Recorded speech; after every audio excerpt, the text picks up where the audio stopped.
అని బాబా చెప్పిండు కదా. నేను అక్కడికి వెళ్ళడం జరిగింది. వెళ్ళిన తర్వాత మేము సాయంత్రం వెళ్ళినాం కాబట్టి గుడి క్లోజ్ ఉన్నది నాకు. క్లోజ్ ఉండేసరికి బయట నుంచే మేము నమస్కారం చేసుకొని అక్కడ శ్రీచక్రం ఉన్నది నా ఇట్లా చాలా పాత టెంపుల్ కదా, అద్భుతమైన కళా నైపుణ్యత కనిపించింది. అక్కడి నుంచి రావడానికి ఏదో అనిపించింది ఇబ్బందిగా. కొద్దిసేపు కూర్చొని సేద తీర్చుకున్నాము, ధ్యానం చేసుకున్నాను. నేను అక్కడ కూర్చొని ఆ శ్రీచక్రం దగ్గరనే పడుకున్నా. కొద్దిసేపు పడుకొని ధ్యానం చేసుకొని సరేలే ఇక్కడైనా భగవంతుడే మూసున్నది కదా వెళ్ళిపోదామని బయటకు వచ్చే సమయంలో పంతులు ఎదురయ్యి ఏం చేసిండంటే, అమ్మ అయ్యో మీరు దర్శనానికి వచ్చిండ్రా, నేను దీపం ముట్టియడానికి వచ్చిన, రండి అమ్మ అంటే మళ్ళీ వాపస్ వచ్చి ఏం చేయడం జరిగింది, ఆయన దీపారాధన చేసి హారతి ఇస్తున్నాడు శివయ్య. ఇస్తున్నప్పుడు అప్పుడే నాకు సడన్గా బాబా రావడం జరిగింది.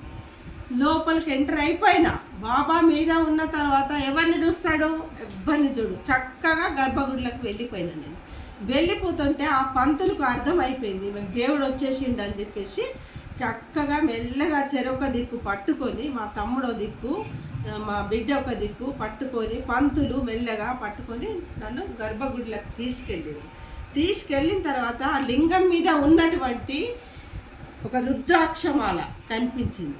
దాన్ని ముట్టుకునే క్షణంలో ఆయన ఏమన్నాడంటే, అమ్మ ఇది ఎవ్వరు ముట్టుకోవద్దని అమ్మ చెప్పింది, ఉపాసనమ్మ చెప్పింది. ఎందుకంటే అమ్మ అక్కడ భక్తితోటి అక్కడ పెట్టింది. దీనికి పాలాభిషేకం కూడా జరుగుతలేదమ్మా, వాటర్తోనే అభిషేకం జరుగుతున్నది, ఎవ్వరు ముట్టద్దు ఆ రుద్రాక్షమాలను మాత్రము అంటే. అప్పుడు బాబా మీద నా మీద ఉన్నాడు కదా నాన్న, నేను చెప్పిన తెలుసా, రుద్రాక్షమాల పట్టుకునేది నేను పట్టుకున్నా కదా, ముట్టుకున్నా కదా, ఆమెకు సంతాన ప్రాప్తి కలుగుతుంది ఖచ్చితంగా. కలగకపోతే ఎవరి ద్వారా ఎవరి నోట ఏమి జరగలనో అది జరిగి తీరుతున్నది.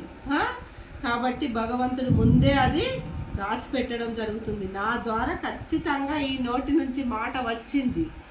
రుద్రాక్ష నేను పట్టుకున్నా కదా, అమ్మకు సంతానం అనేది ఖచ్చితంగా ఇస్తాడు బాబా, లేకపోతే ఇక్కడ శివుడు లేడు, నా పైన బాబా లేడని నేను చెప్పడం వల్ల ఆయన నిజమా అమ్మ ఆ రుద్రాక్షమాల ఆమె 2 పున్నములు 5 పున్నములు మెడల వేసుకొని గుడి చుట్టూ ప్రదక్షిణ చేయాలి, ఖచ్చితంగా సంతానం అవుతుంది అని బాబా నన్ను ఇక్కడ అడుగు పెట్టించిందని చెప్పిన తర్వాత ఆయన చాలా సంతోషపడ్డాడు. ఆ పంతులు కూడా, అబ్బా మా అమ్మ ఇదే కోరుకుంటుందమ్మా, వాళ్ళు బాగా భక్తి పరులు మంచి వాళ్ళు అంటే, అయ్యో నువ్వు చెప్పాలి నాకు తెలియదా, మంచోళ్ళు కాబట్టే నేను ఇక్కడ దాకా వచ్చిన నాన్న, ఆ బాబానే నన్ను ఇక్కడికి రప్పించిండు, రుద్రాక్షను పట్టుకున్నా, నా నోట మాట అబద్ధం అయితే నాకు బాబా రానట్టే, ఇక్కడ శివుడు లేనట్టే అని బాబా చెప్పిండు.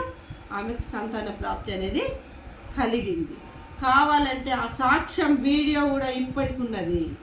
అయితే ఆ పంతులు ఏమన్నాడంటే, అమ్మ మాత్రము సంతానం అయిన తర్వాత బాబా దర్శనం చేసుకోవాలని బాబా చెప్పడం జరిగింది. చెప్పినప్పుడు అమ్మో వాళ్ళకు చాలా భక్తి అమ్మ, భగవంతుడు అంటే వాళ్ళు స్టేటస్లు అవన్నీ చూడరు, స్టేజులు అట్లేం లేదు, ఆమె సంతాన భాగ్యం కలిగిందంటే అమ్మ నీ దర్శనం పొందుతుంది అని అన్నాడు.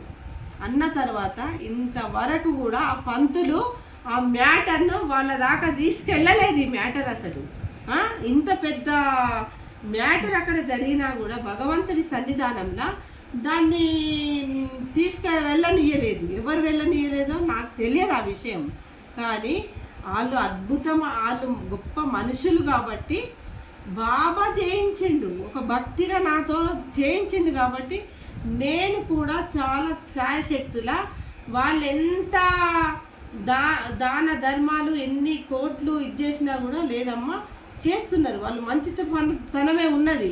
కానీ నీ చేత నువ్వు ఒక 70 కిలోల ఫలాలను నువ్వు అనాథ పిల్లలకు వంచమని బాబా నాకు తన అభిప్రాయాన్ని నాకు వెల్లడించిండమ్మా. ఇది నేను అబద్ధం ఆడాల్సిన అవసరం లేదు, పండ్ల కోసము డబ్బు కోసం కాదు, అంత గొప్ప వ్యక్తులకు సంతానం కావడమే నాకు ముఖ్యం, బాబాకు ముఖ్యం ఇక్కడ. కాబట్టి బాబా నన్ను ఏం చేసిండు, ఆధారం చేసుకొని అక్కడ పంపించి వచ్చిన తర్వాత నేను వెంటనే మళ్ళొక గురువారం రోజు 70 కిలోల మ్యాంగోస్ తీసుకొచ్చి మామిడి పళ్ళు బాబా ముందర ఇట్లా పోసేసి ప్రతి ఒక్కరికి పిల్లలకు తినమని ప్రతి ఇంటికి పోయి నా పిల్లల ద్వారా నేను పంపించడం జరిగింది. అంటే ఇగో ఎంతో ధనవంతుడు ఎంత దాన ధర్మాలు చేసినా కూడా ఒక గురువు అనేవాడు ఒక పండును దానం చేసినా కూడా 1 కోటి రూపాయలతో సమానం ఇక్కడ. మరి నన్ను 70 కిలోల పండ్లు పంచు, నీ జీవితం ఎట్లా జరుగుతుందో చూడు అని అన్నాడు. అంటే అబ్బా వాళ్ళకి సంతానం కావడం కంటే నాది ఏంది గొప్ప ఇది కానీ అని నేను పనిచేసిన సంవత్సరం లోపలే నా పిల్లల వివాహాలు కూడా అద్భుతంగా చేసిన నేను. అంటే ఒకరి కోసం మనము ప్రాధేయపడితే, ఒకరి కోసం మనం సేవ చేస్తే దేవుడు మనకేం చేస్తాడు, బాబా నా జీవితంలో కూడా నిరూపించిండు. నా 2 పిల్లల వివాహం